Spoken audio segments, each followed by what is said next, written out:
Baklava insan. Evet, kulağa tatlı geliyor ama kendisi daha da tatlı. Doğduğu günden beri her katı ayrı bir lezzet, her gülüşü fıstıklı.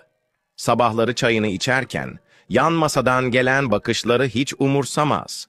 "Abi erimeyecek misin güneşte?" diye soranlara sadece bir kaş kaldırır. Soğukkanlı ama şerbetli.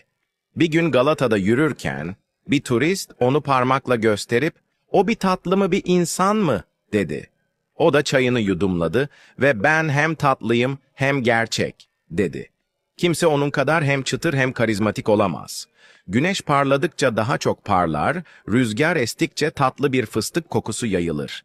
İstanbul'un sokakları onsuz artık eksik. Sakın dilini uzatma, çünkü o gerçek bir baklava ve şaka kaldırmaz. Ama yanında oturursan, belki bir dilim dostluk paylaşır.